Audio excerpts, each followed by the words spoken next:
Em 2111, vamos descobrir os últimos progressos na ciência e tecnologia. Vamos lá. Veremos como será a vida no próximo século. Realmente incrível. Será que a ciência poderá criar uma raça nova de super-humanos? Sairemos de férias no espaço? Nossa! Os robôs irão nos ajudar com as tarefas cotidianas? Ou será que algum dia terão controle da Terra? Meu nome é Idze Dukevich e convido você para ver comigo a 2111.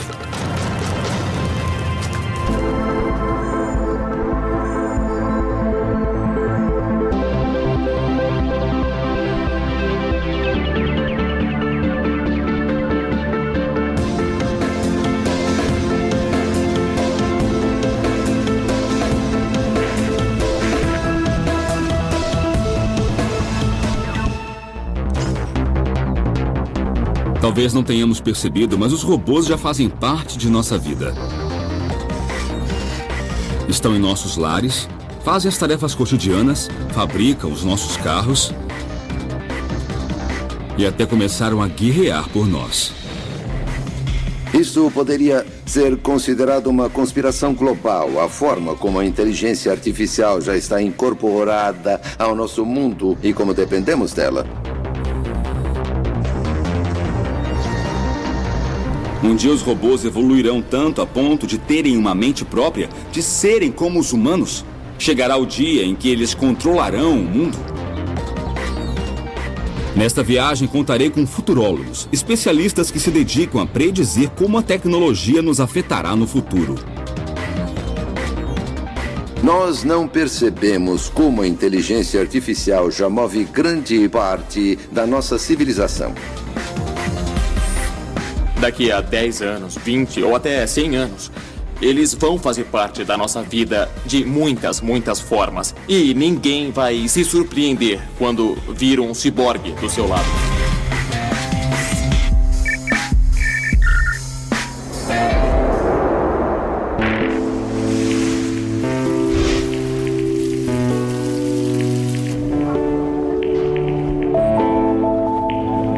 Meu primeiro destino é a cidade do México, para ver uma competição na qual os humanos ainda são os melhores, o futebol.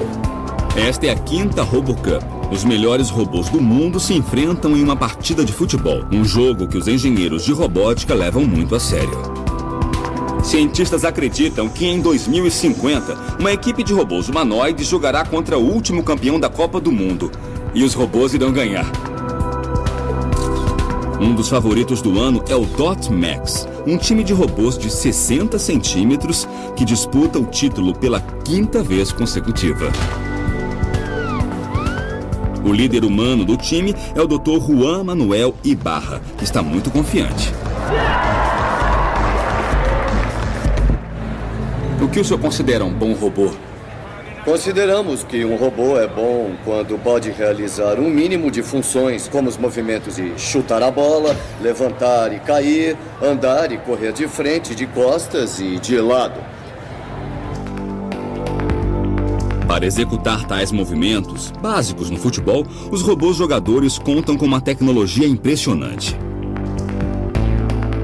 Câmeras USB para a visão, um computador, acelerômetro e giroscópio para o equilíbrio e diferentes servomotores para movimentos dos membros. São robôs autônomos, não tem ninguém controlando. O computador que carregam é que toma as decisões. Ele deve sentir, por exemplo, o que está caindo, o equilíbrio, o equivalente ao nosso ouvido interno. E também precisa sentir as forças do solo e o mais importante, ele precisa ver o gol, onde está a bola, seus companheiros e adversários. Um trabalho que nem o pior dos jogadores acharia difícil, mas que para um robô é um grande desafio. Para ajudar, a bola é sempre cor de laranja, o gramado é verde e as linhas brancas. Ainda assim, os robôs estão longe de vencer os humanos. Ibarra acredita que isso acontece porque ainda não sabemos como reproduzir as incríveis capacidades de nosso cérebro. Os neurônios trabalham a milissegundos e os computadores a nanosegundos. Entretanto, o cérebro humano é mais eficiente. Se eu pego um lápis e jogo para um colega, ele o pega. Mas um robô não pode fazer isso. E não se trata só de capacidade mental. Os robôs também devem melhorar a mecânica para competir conosco. Se um dia tiverem um esqueleto eficiente como o nosso, leve, resistente e ativado por músculos, aí sim teremos um robô semelhante a nós.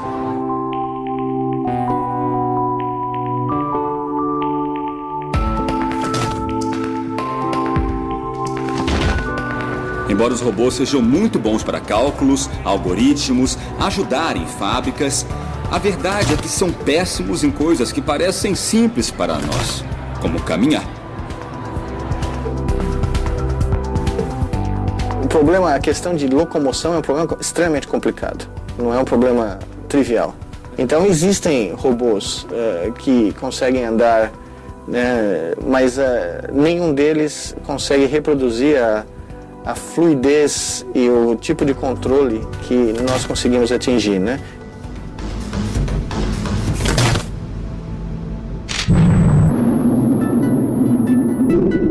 Os robôs ainda não dominam a arte de caminhar, mas mesmo assim vão longe. Com apenas 6 rodas, o robô Curiosity explora a superfície de Marte. Mas para dominar a superfície mais complexa e irregular da Terra, as rodas são inúteis. Os robôs precisam se locomover tão bem como as pessoas.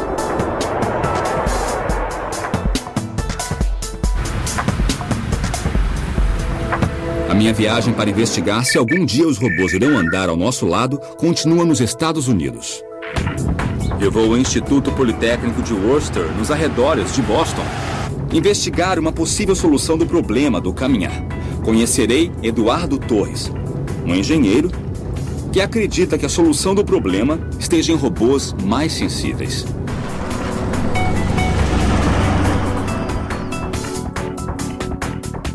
O entusiasmo de Torres por robôs o fez deixar sua terra natal em Cuenca, no Equador, para seguir sua paixão em Boston.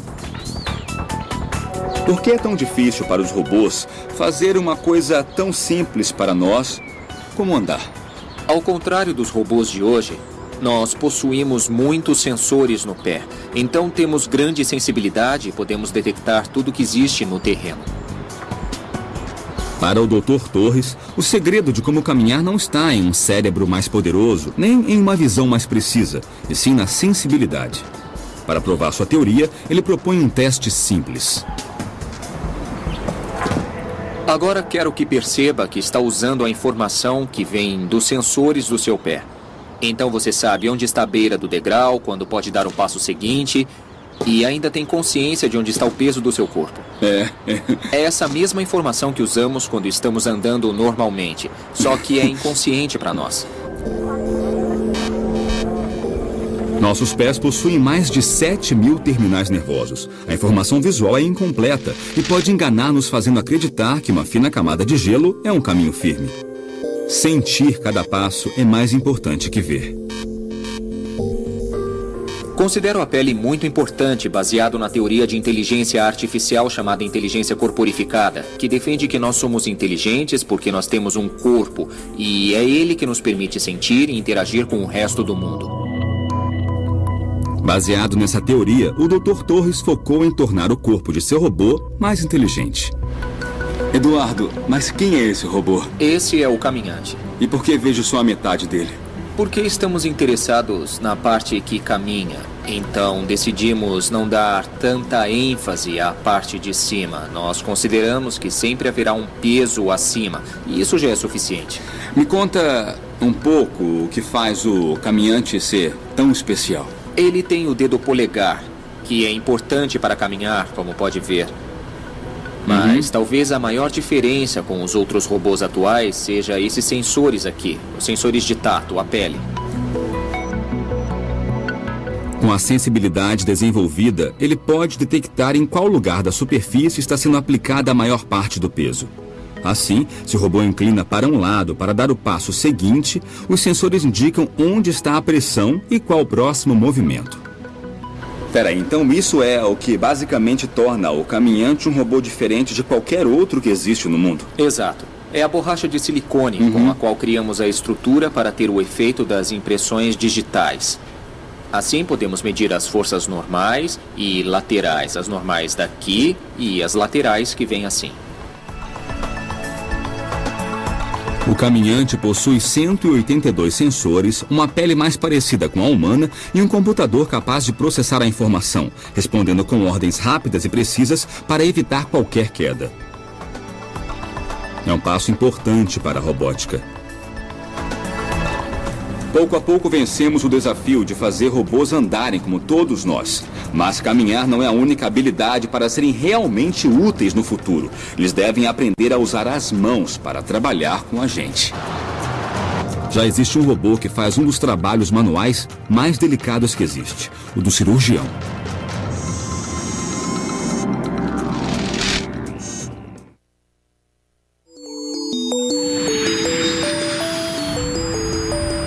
Minha viagem em busca do robô mais parecido com os humanos me leva a Buenos Aires, na Argentina, onde existe um robô que supera a habilidade da mão humana.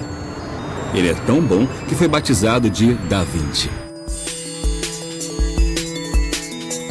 Um dos especialistas que opera com ele é o Dr. Venceslau Villamil, no Hospital Italiano da cidade de Buenos Aires. O fato de utilizar mãos robóticas nos permite muitas vezes chegar a lugares de difícil acesso, muito pequenos ou distantes, com ótima visão e ótima manobrabilidade. O robô possui 4 braços, um para as câmeras, 2 que reproduzem os movimentos do cirurgião e o 4º que ocupa o lugar do assistente de cirurgião. Bom dia, Leti. Bom dia, Loren. Como é que tá? Tudo bem. Tudo pronto? Tudo. Como é que tá? Legal. Durante a cirurgia, o cirurgião responsável não precisa estar estéril, não precisa se lavar nem colocar luva. E o controle do robô pode até estar fora da sala de cirurgia. No controle, o médico vê através do sistema binocular do robô Da Vinci, que transmite as imagens de 2 câmeras, uma em cada olho. Isto permite que o cirurgião veja a operação como se estivesse dentro do corpo, como se visse um filme 3D no cinema. Mas a principal característica do robô Da Vinci não é a imagem, e sim suas mãos robóticas. Todos os movimentos que o ser humano é capaz de realizar com os pulsos são reproduzidos nas extremidades do instrumento robótico. O cirurgião tem a opção de escolher que Da Vinci copie seus movimentos, mas em escala menor, com uma precisão impossível para o ser humano. Além disso, as mãos do robô nunca tremem, o que traz grandes benefícios ao paciente. O robô faz incisões pequenas, lesiona menos tecido em volta dos órgãos que nós vamos tratar e também diminui o risco de hemorragias e de transfusões sanguíneas. O robô Da Vinci não é independente e ainda requer a mão do cirurgião para operar, coisa que no futuro certamente irá mudar.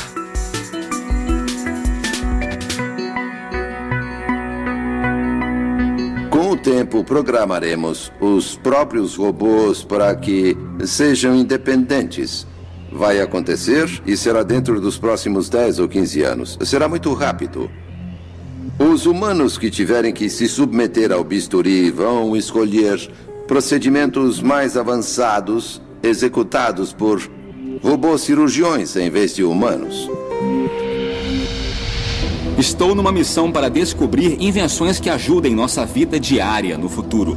Mas ainda não achei a tal máquina que resolva tudo o que eu não quero fazer.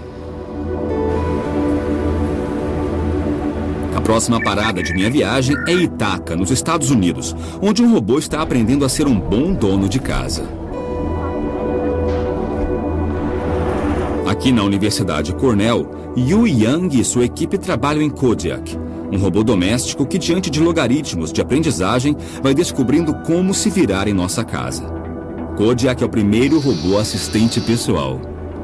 Nós queremos um robô capaz de realizar todas as tarefas domésticas em muitos lugares diferentes. Não especificamente num escritório ou num cômodo, por isso ele deve aprender a tomar decisões sozinho. Imagine que você voltou para casa com uma sacola de compras e ele tenta te ajudar a guardar a comida na geladeira. Primeiro ele vai observar a geladeira e identificar os espaços vazios dentro dela. E então vai poder colocar as coisas. Então ele vai me pedir o objeto que, nesse caso, é uma garrafa de cerveja. E vai olhar de novo para a geladeira em busca de um espaço e uma disposição para a garrafa. Nossa vida é repleta de regras implícitas. Desde pequenos aprendemos para que serve cada coisa e o que se pode ou não fazer. E conseguir com que Kodiak entenda essas regras é um trabalho duro para Yu Yang. Ele consegue assimilar a forma e a aparência do objeto. Por exemplo, ele consegue distinguir uma taça de martini de uma garrafa e uma caixa de leite baseado no volume e também na aparência, ou seja, na cor e textura. Nosso objetivo é fazer com que o robô tenha maior percepção do objeto. Por exemplo, como pode ser usado, porque o martini é tomado nessa taça e o que podemos beber aqui. São conceitos um pouco mais complexos de entender do que a forma ou a aparência. E esse é o nosso objetivo. Yu Yang acredita que em poucos anos robôs como Kodiak estarão em quase todas as casas, nos esperando ao fim do dia com um jantar delicioso, para que possamos aproveitar a comodidade de nossos lares. Hoje é possível ter pequenos robôs domésticos que limpam o chão enquanto você sai para trabalhar, para que quando você voltar tenha uma bela casa limpa. É claro que passar dessa etapa para ser um robô pessoal, capaz de cozinhar ou de realizar tarefas mais complexas, vai levar mais tempo, mas sem dúvida acho que irá acontecer no futuro.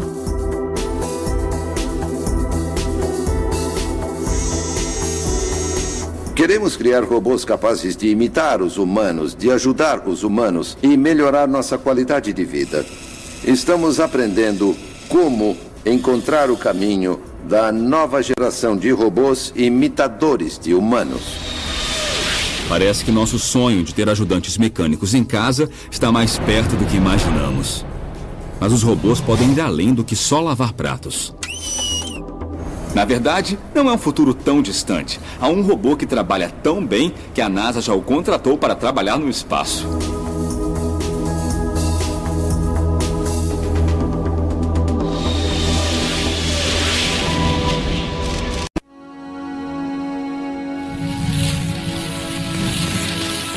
Minha investigação para saber até onde os robôs chegarão daqui a 100 anos agora decola para o espaço.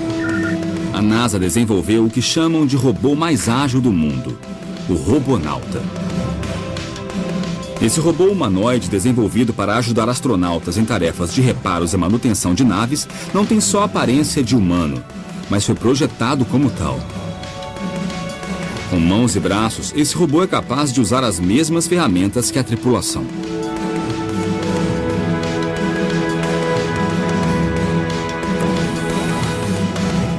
O Robonauta já trabalha na Estação Espacial Internacional, mas por enquanto fica somente no interior da nave ajudando no laboratório.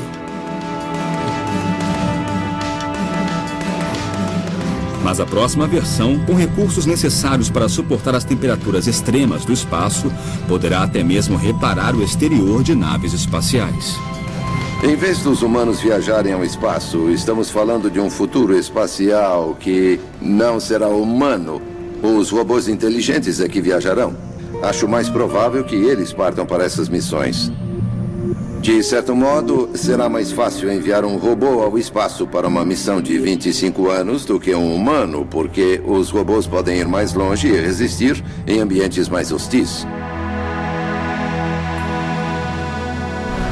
Já vimos robôs humanoides capazes de caminhar, trabalhar no espaço ou conduzir uma cirurgia cardiovascular. Mas nem todo cientista se inspira em humanos para construí-los. Alguns se inspiram no reino animal. Grandes cientistas e inventores importantes observaram animais em busca de inspiração. No século XV, Leonardo da Vinci começou a estudar o voo das aves para criar projetos de máquinas voadoras. 4 séculos depois, aplicamos os mesmos princípios para construir nosso primeiro avião.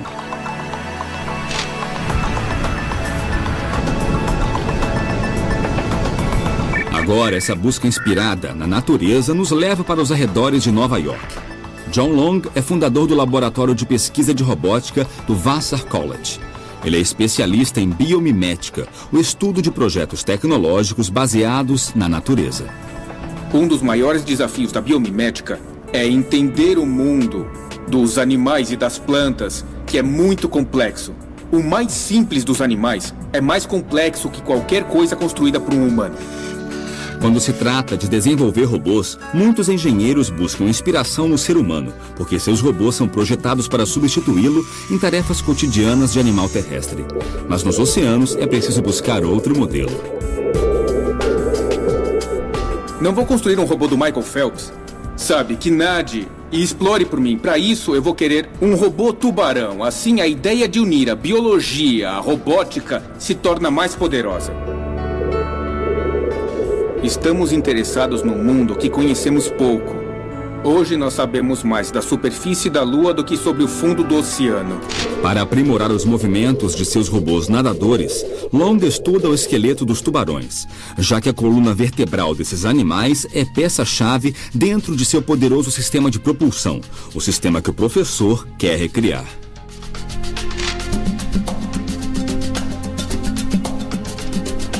É aqui que a biomimética entra. Estudamos os tubarões na piscina, estudamos no oceano e agora precisamos saber mais sobre a biomecânica de seu esqueleto para criar as colunas vertebrais artificiais que chamamos de colunas vertebrais biomiméticas. O molde da coluna vertebral irá dizer algo muito importante sobre como esses animais nadam e nossos robôs terão novas habilidades.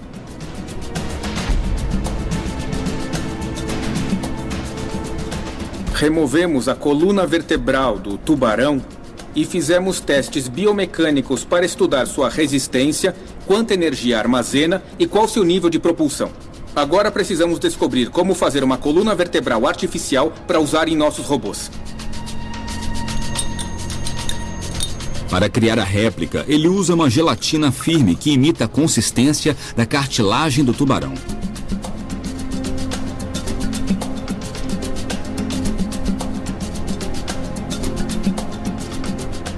E agora o robô irá testar a cauda para sabermos se ela é eficiente como sistema de propulsão.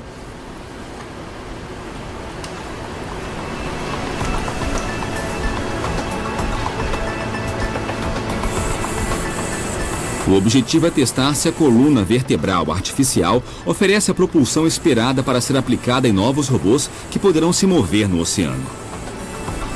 A mobilidade não é a única dificuldade a ser superada no desenvolvimento de um robô aquático eficiente. Os sistemas de posicionamento e comunicação no fundo do mar também são desafios da navegação submarina. Há muitos laboratórios em todo o mundo que buscam no meio aquático sistemas de sensores inspirados na biologia para serem incorporados a seus robôs na navegação submarina. Exemplo disso é a Festo, que se inspira na natureza para a comunicação inteligente entre robôs. Os aquapinguins são resultado de muita pesquisa. Esses pinguins biônicos são capazes de se orientar sozinhos graças a um sistema sonar 3D que, como nos golfinhos, permite que se comuniquem com o ambiente e com outros pinguins robóticos.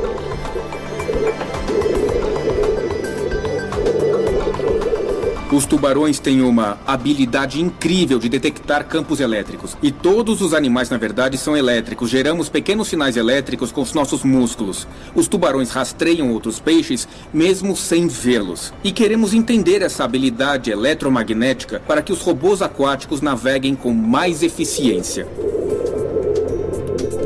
O tubarão possui esse sexto sentido graças a uma rede de células eletrosensoriais que permite detectar um sinal tão fraco como a eletricidade gerada por uma contração muscular. Isso também lhe permite detectar o campo magnético terrestre e usá-lo na navegação. Os engenheiros estão muito interessados porque enxergam formas de ampliar nosso conhecimento através dos animais aquáticos. E o porquê disso? Porque eles querem novas habilidades para os humanos. Eles querem habilidades dentro da água.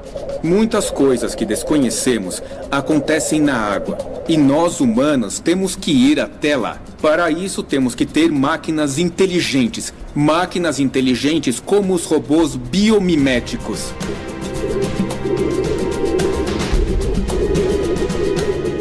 Podemos tirar inspiração da natureza.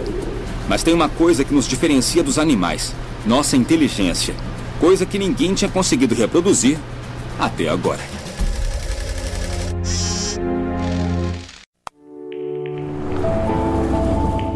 Para entender como os robôs podem se adaptar às nossas vidas, minha viagem me leva ao Japão.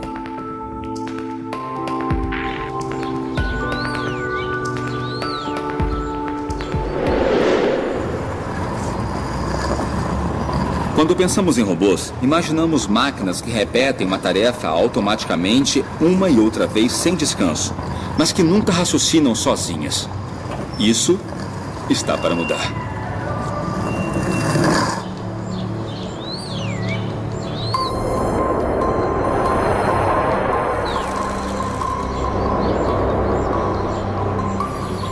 Aqui na Universidade de Tóquio, eles estão programando um robô para aprender aos poucos o que é conhecido como aprendizagem incremental.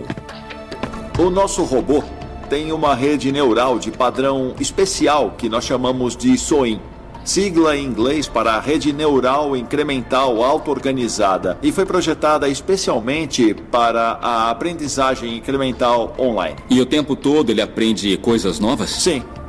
O nosso robô pode aprender tanto da internet como do mundo real, assim como nós. Então, esses robôs que realizam tarefas domésticas precisam dessa inteligência. O robô precisa se adaptar ao mundo real por si mesmo. O Dr. Hasegawa espera que os robôs estejam melhor preparados para enfrentar problemas cotidianos, como, por exemplo, preparar uma xícara de chá pela primeira vez. Essa é uma xícara de chá, é um tipo de xícara. E aqui aplicamos um termo técnico: aprendizagem transferencial. O conhecimento de como fazer café é transferido com essa xícara nova. E esse conhecimento é transferido ao objeto novo. O robô tem que fazer uma xícara de chá verde, mas a única informação em seu sistema é de como preparar café. Ele reconhece o conceito da xícara e o aplica à tarefa. Só falta saber o que é chá e como prepará-lo. Então ele se conecta à internet. Esse robô possui um sistema para selecionar a informação que servirá para completar sua tarefa. Essa é a entrada. Imagine que esses pontos são a informação da internet. Então existem comentários no Twitter, comentários no Facebook e coisas desse tipo. Existem muitas informações em toda essa rede. Essa é uma zona de ruído. O sistema SOIN filtra esse ruído e depois ele estuda a forma e conta o número de grupos. Ao organizar a informação em grupos, ele consegue determinar qual é a mais útil.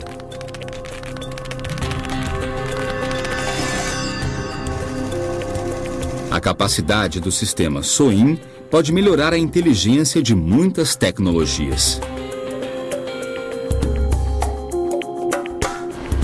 Então, qual é o futuro desse tipo de robô? O sistema SOIN pode ser implantado em robôs, também em carros, em lares e em muitos equipamentos. Então, no futuro, nós queremos fabricar um cérebro artificial próprio. Esses cérebros artificiais já estão entre nós. E as tecnologias novas, como a SOIN, farão com que robôs sejam cada vez mais inteligentes e capazes. Quando falamos em robôs, no que pensamos? Pensamos numa tecnologia capaz de tomar decisões, suas próprias decisões. E isso já existe ao nosso redor. Mas no caso de robôs totalmente independentes, capazes de tomar decisões, creio que estamos bem perto disso. Acredito que em 2030 estarão pensando sozinhos. Igual ou melhor que os humanos, eles terão um raciocínio semelhante ao nosso, porém mais rápido, terão memória melhor, combinando as vantagens naturais dos computadores de hoje, memória perfeita e alta velocidade, com os aspectos criativos, sutis do pensamento humano. Para conseguirem reproduzir a sutileza e a complexidade do cérebro humano, os engenheiros de robótica percorrem muitos caminhos. Aqui no Japão, outro criador de robôs acredita que o segredo para atingir essa grande meta é começar pelos menores.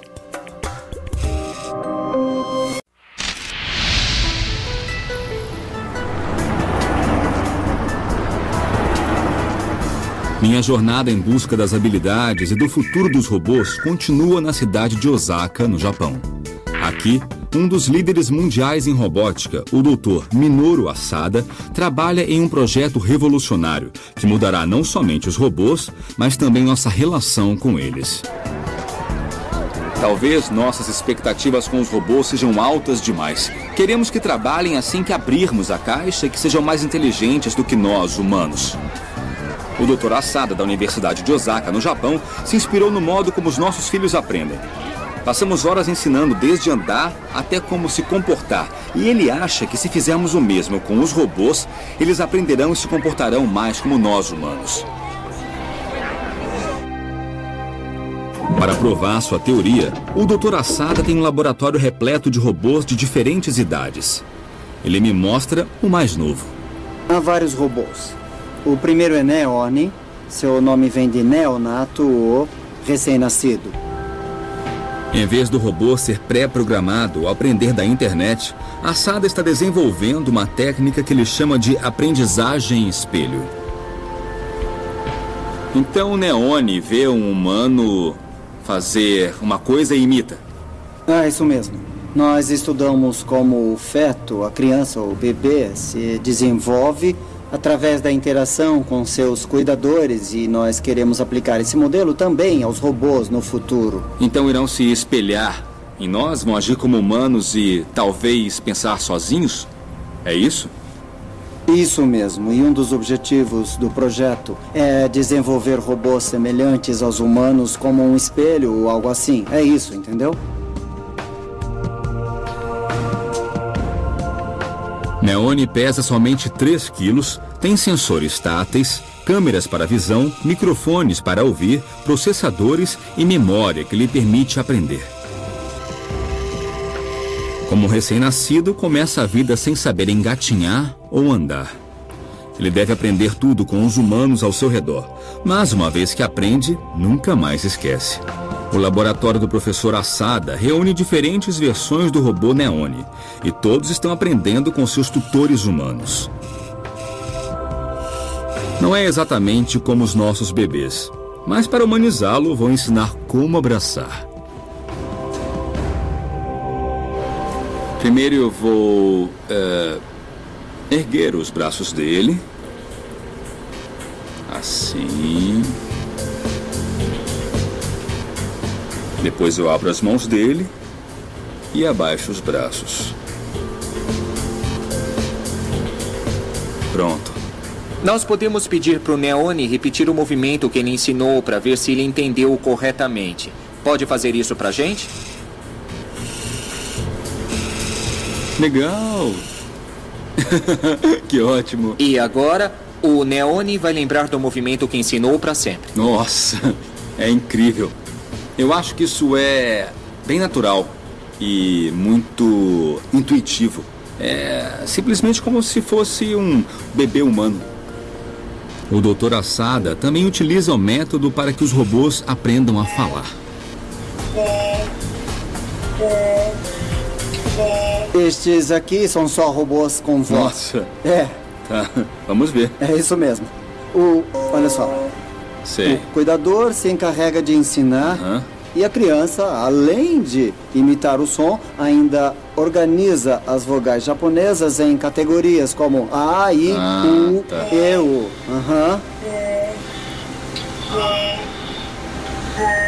Este tipo de modelo também pode ser usado para explicar como as crianças aprendem as vogais japonesas de seus cuidadores. No fim, o robô aprenderá todo o necessário para lidar com o mundo que o cerca. Claro, se tiver um cuidador com paciência para ensinar. E qual o objetivo de robôs como esses? Este processo pode ajudar as pessoas a entender quem são os robôs. E isso é importante para a transcrição dos robôs como parte da sociedade.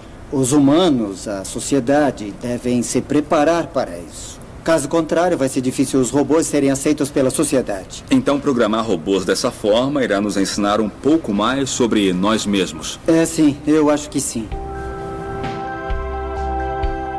Para o Dr. Assada, o futuro não envolve somente a evolução dos robôs, mas também a do ser humano.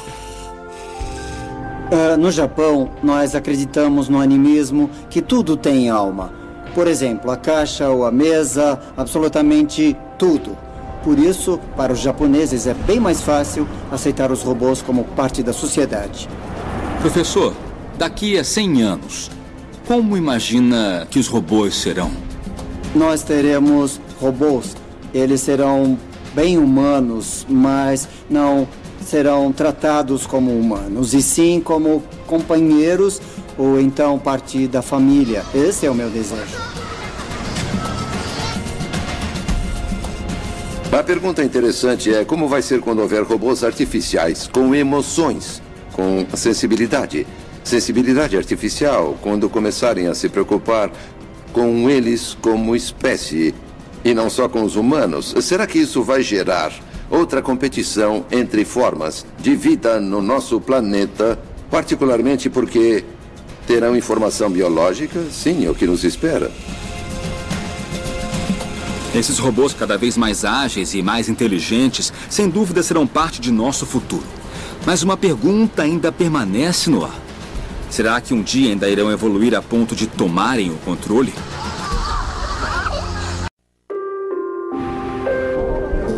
Minha busca para saber até que ponto os robôs farão parte de nossas vidas me leva, por fim, à Universidade Cornell, nos Estados Unidos. Uma revolução silenciosa está acontecendo no laboratório do Dr. Lipson. Seus robôs não precisam que digamos ou ensinemos o que eles têm que fazer. Eles descobrem por si mesmos.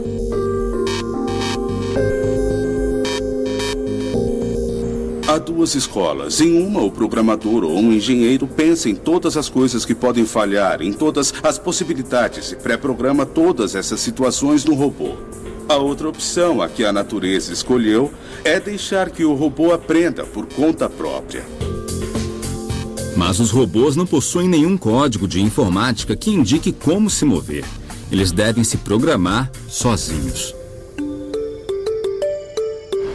Este aqui é um dos primeiros robôs autoprogramáveis. Este robô aprendeu a andar sozinho, mas o interessante é que ele não conhece sua aparência. O robô recebe a ordem de aprender a andar e só algumas informações para isso. Ele não sabe que tem 4 pernas, apenas que possui 8 motores e 2 sensores de localização espacial. Ele começa com movimentos ao acaso, gradualmente move seus motores de forma aleatória, começa a sentir que inclina para os lados e para frente e para trás. Através desses movimentos, ele reúne informações e formula hipóteses sobre si mesmo.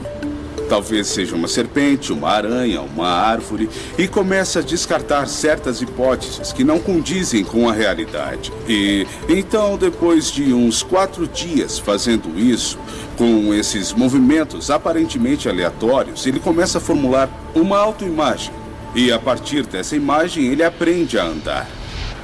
Lipson e sua equipe exercitam o processo de aprendizagem construindo robôs que têm como campo de prova o chão do laboratório. Esse robô se chama Quadratod. A palavra Todd em inglês nos remete a toddler, que é um bebê em desenvolvimento, que não sabe nada, não sabe andar. Agora a gente vai mostrar os primeiros passos. Essa aqui é a primeira geração, como vocês veem. Está na primeira fase, começando a aprender a andar e não anda muito bem. No primeiro grupo de passos, de padrões para andar, talvez um se mova 2 centímetros e o outro 5. O que andar 5 vai provavelmente para 7, 8 e aí depois 10 e por aí vai. Então, essa aqui é a geração 40 de algoritmo simulado. A gente vê que se move de uma forma semelhante ao ao andar de uma aranha ou um animal de 4 pernas.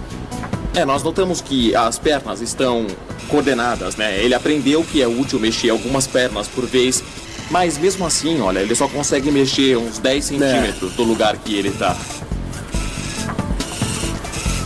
Esse é um robô da geração 65 e, como vocês podem ver, ele se move muito mais que o anterior. Repara só, as pernas têm movimentos bem mais coordenados. Da última vez, ele andou uns 10 centímetros e agora alcançou uns 20 ou talvez 30. E aqui nós temos o robô seguinte, da geração 140. Vocês podem ver que ele aprendeu que é melhor afastar mais o corpo do chão, o que pode ajudar no movimento. As duas pernas também são bem mais coordenadas e ele consegue se deslocar melhor. Nós perdemos um pouco o controle ao deixar que a máquina aprenda sozinha. Por um lado, aprendem mais e vão mais longe do que se programarmos de um modo específico. Por outro lado, não sabemos exatamente o que vão aprender, então estamos no aguardo e veremos o que vai acontecer. Rod Lipson e sua equipe trabalham na possibilidade dos robôs se programarem e ainda projetarem a si mesmos.